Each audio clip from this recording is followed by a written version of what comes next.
E aí, pessoal, bem-vindos ao nosso canal, tudo sobre Rádio PX. Desculpa minha falha com vocês, eu estou um tempo sem fazer os vídeos, só que nesse semestre eu defendo o meu trabalho, a minha monografia, e a minha monografia é em Santo Agostinho, e eu estou tendo que traduzir ipsis literis do latim para o português. É um trabalho muito cansativo. Eu estou com 11 disciplinas, mais o italiano, terça e quinta à tarde, tomo bastante tempo. Para quem me acompanha no Facebook, sabe que eu vou e volto de pedal, e costumo na volta fazer um pedal mais longo para poder aproveitar e me exercitar. E no final de semana também.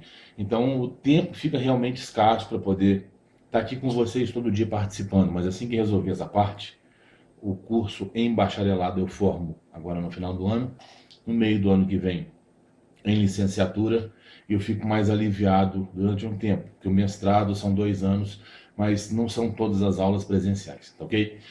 Então vou começar com uma pergunta aqui do Carlan, do Rio de Janeiro. Eu não vou falar a cidade, Carlan, para não gerar um clima para você, tá ok?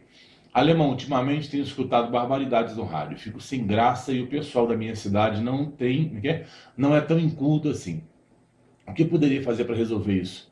Carlan, eu acho que você tinha que desligar o rádio quando tiver esse tipo de problema, porque o ser humano, que ele tem para se comunicar é a linguagem, né?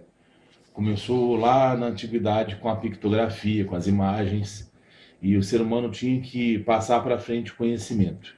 Então, tem pessoas que usam os meios de comunicação para poder passar assuntos pífios, tem pessoas que utilizam os meios de comunicação para poder passar informação séria. Então, em torno disso é que você vê tantas nuances, né? De gente séria e gente que não é séria, gente que você pode levar a sério, gente que você não pode levar a sério. E eu comentei isso em alguns vídeos atrás. Uma pessoa, quando pega o microfone para falar, ela vai exteriorizar aquilo que ela tem dentro dela. Quando uma pessoa pega no teclado aqui e começa a digitar, ela vai colocar nas palavras, no meio da comunicação, a linguagem dela vai ser acerca do que ela tem, do que ela pode oferecer. Se a pessoa for vazia, for uma pessoa cheia de ódio no coração, se for uma pessoa que realmente não tem conteúdo para poder acrescentar na vida de ninguém, o que ela pode fazer, como ela não tem nada para oferecer, ela não tem nenhuma novidade, ela não tem nada, ela vai falar mal, ela vai denegrir a imagem de alguém, porque é isso que fazem as pessoas pequenas, entendeu? Então, quando você ligar o rádio e escutar assunto que não vale a pena, se tiver algum colega seu que você gosta, que você tá a fim de manter o convívio com ele, seja por outros motivos, o que for, chama ele para um canal reservado. Ô, fulano, vamos bater um papo aqui no telecomando, vamos bater um papo aqui no canal 5 canais acima ou abaixo, entendeu? Para você conseguir manter o nível. Assim, se for uma questão muito extrema e todo mundo tiver intimidade, junta com o pessoal que faz parte do QAP e vai na casa desse pessoal que está falando fiado, conversa, porque assim, a questão ética que abrange esses assuntos que rolam no rádio, eu penso da seguinte forma: quando que um assunto é ético e quando ele não é ético, nesse sentido, dizendo para vocês aqui a grosso modo, bem a nível de ponto de ônibus, tá?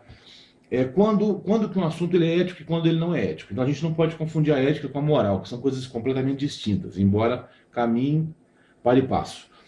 Quando que um assunto é ético? Quando você não precisa esperar a sua mulher para sair para poder falar. Quando você não precisa medir palavras com medo de magoar uma pessoa, de chatear uma pessoa, de diminuir uma pessoa, ou às vezes hiperbolizar uma situação que você, sem querer, sabe, por vacilo, soltou e de repente aquilo cresceu, tomou uma proporção. Então, quando que um assunto ele se torna antiético? Quando o que você está dizendo ele chega a incomodar outra pessoa, chega a causar transtorno, chega a causar vergonha, a pessoa fica constrangida. Então, se você vai dizer alguma coisa que vai constrangir alguém, fique em silêncio. Simples assim.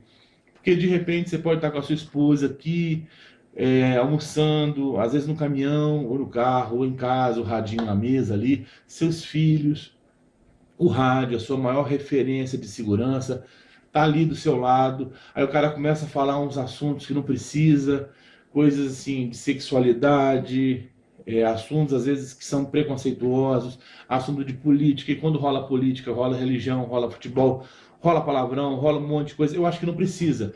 Então, evita alguns tipos de assunto e corta o pessoal realmente quando tiver alguns tipos de assunto em que você está notando que está indo para o caminho errado. Gente, vamos mudar de assunto? Fala, não, fulano, vamos mudar de assunto?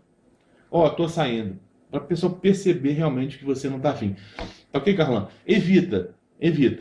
O seu direito termina quando o outro começa e vice-versa. A pessoa começou a falar uma coisa, te constrangeu, não deixe isso quieto. Converse com a pessoa, vá na casa dela, converse com ela, o responsável pela estação, porque o rádio é para ser lazer, é para ser bom. Então é isso aí, tá bom, Carlão? E o José Roberto Lippe, ele faz uma pergunta um tanto invasiva, mas eu achei interessante, e essa realmente vale a pena responder. Já tem um tempo que eu vejo uma criatura falando demasiadamente de você na internet. Ele tem algum problema patológico ou algum tipo de amor enrustido? José Roberto Lippe. Quem vai responder essa pergunta para você, para não dizer que eu estou exacerbando na resposta, é o Leandro Carnal. Dizem que minha mãe é isso. Ela não é. Logo, eu não posso ficar ofendido. E se ela fosse, também não poderia ficar ofendido. Alguém no trânsito me grita algo sobre uma opção sexual possível que o motorista que eu fechei interpreta que eu tenha. Duas hipóteses. De fato eu tenho e não me ofendo. Ou de fato eu não tenho e não me ofendo. É como alguém me gritar careca e eu digo, bom, você vê, né? É sinal de que você é dotado da visão. Ou seja, o estoicismo de Hamlet é o estoicismo de quem se conhece. Quem pode ofendê-lo? Quando Polônio lhe pergunta o que o senhor está lendo, ele diz, palavras, palavras, palavras. E o Polônio vai começar a perceber que, debochando dele, Hamlet não perdeu a razão, mas está num outro tipo de sabedoria. Um homem que domina a si é um homem a quem Hamlet entregaria seu coração.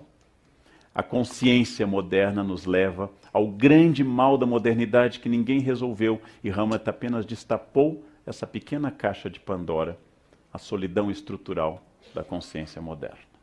É isso aí. Envie sua dúvida para pxjf@hotmail.com.br. Um abraço. Conto com seu like.